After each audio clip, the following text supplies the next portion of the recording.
Jogging కి వేళాయరా, ప్రకృతిలోకి పయనమవ్వరా. పూర్తి వివరాలకు చదవండి రేపటి సాక్షి హైదరాబాద్ ఎడిషన్. సాక్షిగా పోలవరం ప్రాజెక్టుపై చంద్రబాబు అబద్ధాలు చెప్పారు. వైఎస్ఆర్ పోలవరాన్ని అస్తవ్యస్తం చేశారంటూ చంద్రబాబు వ్యాఖ్యానించారు.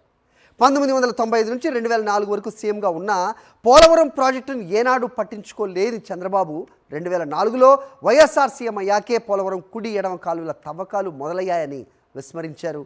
కావాలని మర్చిపోయారు.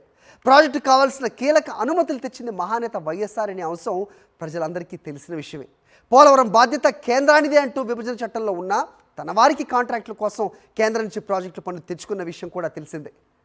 రైట్, మరిన్ని అప్డేట్స్ మా కరెస్పాండెంట్ రవీందర్ ఇస్తారు. రవీందర్, చెప్పండి. పోలవరానికి వాస్తవ రూపం తెచ్చిందే వైఎస్ఆర్ అనేది రాష్ట్ర ప్రజానీకానికి అందరికీ తెలుసు.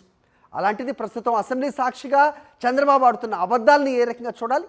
ఏంటి మీ విశ్లేషణ? ఖచ్చితంగా గారి, ఎందుకంటే గోబెల్స్ ప్రచారం ఏదైతే ఇప్పటివరకు చెప్పుకుంటూ ఉన్నారో పచ్చి అబద్ధాలను కల్లార్పకుండా చెప్పడంలో ముఖ్యమంత్రి చంద్రబాబు గోబెల్స్ని మించిపోయారనేటువంటి ఒక నానుడు ఏదైతే ఉందో అది నిజమని మరోసారి నిరూపించారు. పోలవరం మీద అసెంబ్లీ సాక్షిగా ఆయన చేసినటువంటి పచ్చి అబద్ధాలు, ఆరోపణలు ఏవైతే ఉన్నాయో అవి చూసిన తర్వాత ఇటు వైఎస్ఆర్ కాంగ్రెస్ పార్టీతో పాటు రాష్ట్ర వ్యాప్తంగా ప్రజలందరూ కూడా ముక్కును వేలేసుకుంటున్నటువంటి పరిస్థితుంది. ఎందుకంటే అసలు జలయజ్ఞంలో భాగంగా వైఎస్ రాజశేఖర రెడ్డి గతంలో 2004లో దాన్ని పోలవరం ప్రాజెక్టు నిర్మాణానికి శంకుస్థాపన చేశారు. ఆ తర్వాత కీలకమైన అనుమతులు తీసుకొచ్చారు.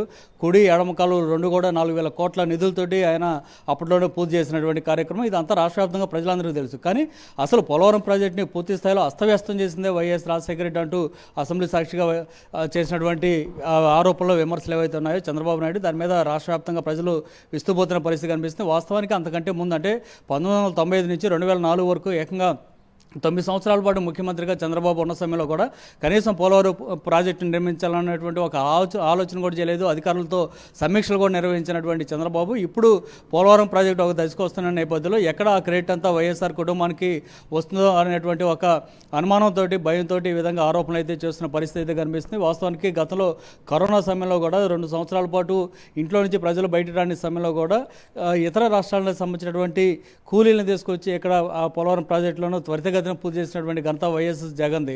కానీ వాటన్నిటిని కూడా విస్మరించి పూర్తిగా పోలవరం ప్రాజెక్టును నేనే నిర్మించానని చెప్పుకునేందుకు పచ్చి అబద్ధాలు పోలవరం ఇక్కడ అసెంబ్లీ సాక్షిగా చంద్రబాబు అయితే చేశారు. గతంలో మనం చూసాం, ప్రధాని నరేంద్ర మోడీ సైతం పోలవరాన్ని ఏటీఎం లాగా చంద్రబాబు వాడుకుంటున్నారంటూ గతంలో ఆయన చేసినటువంటి విమర్శలు కూడా మనం గుర్తించుకోవాల్సిన పరిస్థితి అయితే ఉంది.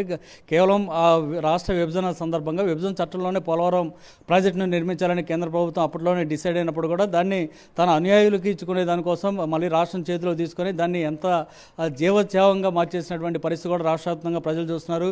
ఎప్పుడు ఇంకా పోలవరం పూర్తి చేస్తారనేటువంటి ప్రశ్న రాష్ట్ర ప్రజల నుంచి, రైతాంగం నుంచి వస్తున్న నేపథ్యంలో దానికి సమాధానం చెప్పలేక ఈ డైవర్షన్ రాజకీయాలు అయితే చేస్తున్నారు. అందులో భాగంగా అసెంబ్లీని వేదికగా చేసుకొని పచ్చి అబద్ధాలు అయితే ఆడుతున్నారు. వాస్తవానికి అసెంబ్లీలో ప్రతిపక్ష నాయకులు ఎవరు కూడా ప్రతిపక్షం అనేది అక్కడ లేకుండా ఉంది.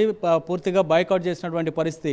సో ఇక ప్రతిపక్షం కూడా ప్రశ్నించే పరిస్థితి లేదు. కాబట్టి మనం ఏ అబద్ధం చెప్పినా అదే నిజమని రాష్ట్ర వ్యాప్తంగా ప్రజలు అనుకుంటారనేటువంటి ఒక కారణంతో ఈ విధంగా పచ్చి అబద్ధాలను అసెంబ్లీ సాక్షిగా చంద్రబాబు చేస్తున్నారని స్పష్టమవుతోంది.